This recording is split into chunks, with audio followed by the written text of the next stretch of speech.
12 News this morning, continuing to keep an eye on Elsa. We're going to show you the latest track and talk about the impacts that we'll see here throughout the day. And Tropical Storm Elsa sets its sights on West Palm Beach. I'm meteorologist Zach Covey detailing out the timing and the threats that some of our metro areas could see. We'll break it all down for you in a bit. And the search and rescue in Surfside is expected to continue through Elsa today. We'll tell you how the crews are trying to work through the storm and how people are still holding on to hope that there are survivors in the rubble.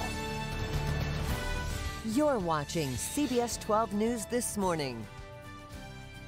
This morning, we are tracking Tropical Storm Elsa as it approaches the Keys. Good morning, everybody. I'm Matt Lincoln. And I'm Sam Kerrigan, in for Ashley Glass. Governor Ron DeSantis added another 15 counties under a state of emergency as the storm now closes in on the Florida Keys. We have team coverage this morning. Let's take a live look at Key West, where we are seeing that the storm right now just about 40 miles west of that. So they're seeing lots of wind, seeing lots of rain. Zach Covey, in just a minute, he's live in West Palm Beach tracking the conditions there. But first, let's get to Lauren on the latest track. So, yeah, not much change. Winds still at 60 miles per hour. Elsa might strengthen a tiny bit as it continues to move off towards the north, to deteriorating conditions across portions of the state through the day as well. And you can see those rain bands are already moving through portions of Florida. This is moving off towards the northwest, headed towards Tampa. A few strikes of lightning right now near Belle Glade. We had a tornado warning that got issued about an hour and a half ago. We're going to see the small threat for a few isolated tornadoes out there today. A lot of heavy rain, though, on the southwestern side of the state currently. And then we've got a few downpours coming on shore in northern Palm Beach County. Everything's moving north today. This is 11 o'clock this morning, so some storms. You'll notice this isn't very widespread. I'm expecting the most widespread activity through the day, but periodic storms, kind of some downpours, maybe on and off throughout our morning and into the afternoon. That's really the trend that we'll be dealing with. And as Elsa continues to move off towards the northeast and it pulls away during the day tomorrow, it's still going to drag some moisture behind it and some of those rain bands too. So we still have the possibility to maybe wake up to some rainfall within some of those rain bands tomorrow morning. In terms of rainfall totals between now and Wednesday afternoon, locally we'll pick up between 1 to 2 inches overall. Higher amounts are going to be possible in some isolated spots that get stuck under some heavier downpours within some of those rain bands. And again, we'll continue to keep an eye on Elsa for you throughout the rest of the morning. Matt, Sam.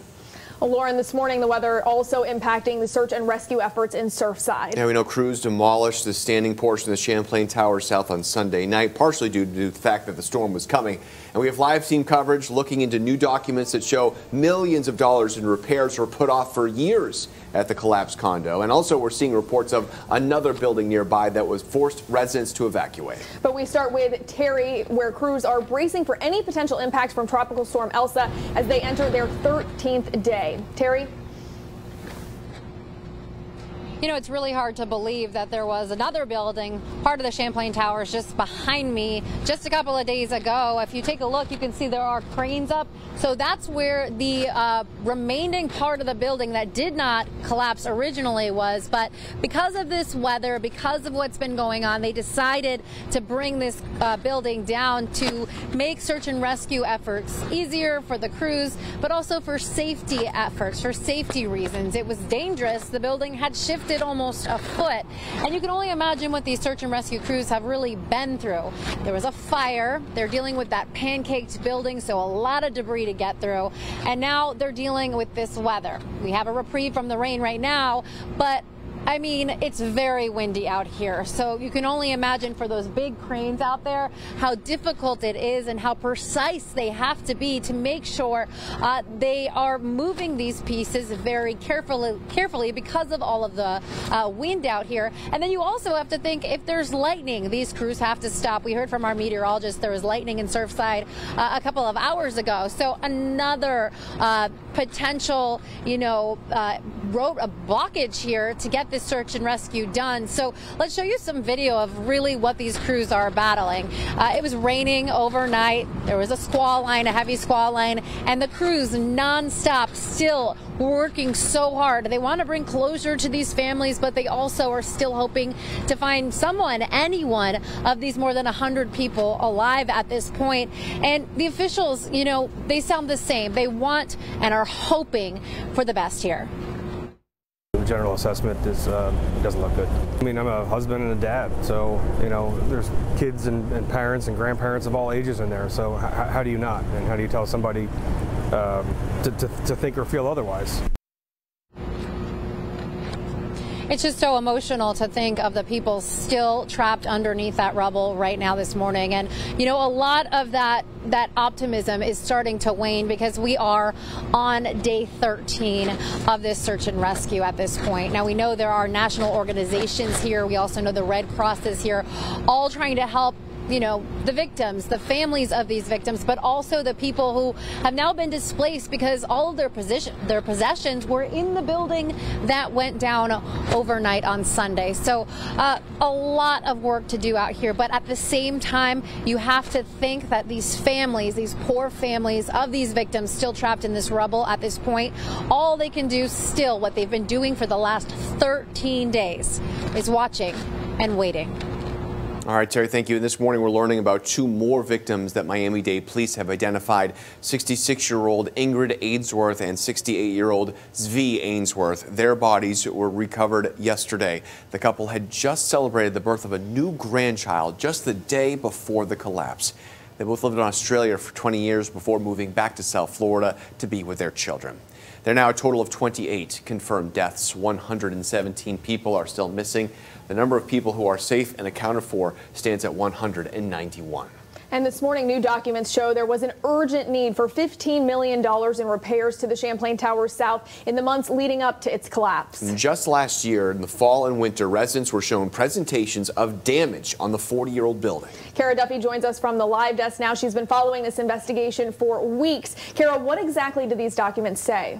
Well, Matt, Sam, these documents are really troubling. One of the slides shown to residents in that presentation was even titled, "Why We Have to Do This Now." It explained that the driveway on top of the garage had very poor drainage, calling it a design flaw.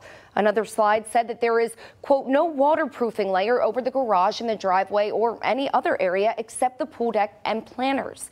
This has exposed the garage to water intrusion for 40 years. That's $15 million worth of repairs that needed to happen right away, but did not. The mayor of Surfside says with every disturbing document now unearthed, concerns growing over the occupied Champlain Towers North. That is a sister building that was built around the same time. Take a listen. There is some anxiety about the sister building, which has really got the same name, the same developer, the same plans, probably the same materials, and until we know why this building fell down, that one's in question. When asked if the design flaws that were referenced in those documents are now being investigated, officials said it's too early to discuss that. The main focus, of course, right now is finding victims. We know, though, this investigation part of the tragedy far from over. So many unanswered questions. Matt, Sam? Well, Kara, following the collapse in Surfside, building inspections in South Florida are being closely monitored to make sure another tragedy like this does not happen. An inspection report of a North Miami Beach apartment forced residents out of their homes on Friday. Right now, caution tape still surrounds the Crestview Towers after that January report revealed the building is unsafe. People living there sharing pictures of cracks and other concerns over the weekend. CBS 12 News reporter Madeline Montgomery continues our team coverage. She joins us live with the steps city officials are taking today regarding that January report. Maddie? Sam, here in Surfside, we're about 5 miles away from Crestview Towers, and today a meeting will be taking place to discuss the report saying that the building itself is unsafe. That's going to be discussed by engineers, and it's also going to be handed over to the city attorney. The preliminary findings from the report describe the condo building as unsafe because of structural and electrical problems, and the worrisome thing is that this report came out in January, but residents have stayed in their condos this entire time. Since Friday, they've had to stay with family, friends, or get help from the county or the Red Cross with housing while officials investigate the safety of Crestview Towers. Over the weekend, city inspectors and an engineer hired by the condo board inspected the building. So far, they feel optimistic about their findings. Here's what an attorney for the Crestview Condo Board tells WSVN. unofficially, the engineer that conducted the inspection, as well as some statements from the city inspectors. His statement is that there's no reason why the residents wouldn't be able to return to their homes while the repairs are being made, because the repairs don't pose a threat to their safety. Today, the condo board will meet with the inspectors about what repairs need to be made and what the future looks like for the residents. And the new inspection report will be handed over to the city attorney in a few hours. For now, live in Surfside, I'm Madeline Montgomery, CBS 12 News. All right, Manny, thank you. 609. Concerns about the safety of buildings are also taking aim in Delray. Residents in the Linton Ridge Circle complex say they've been complaining about deep cracks and other serious structural issues in the complex for years.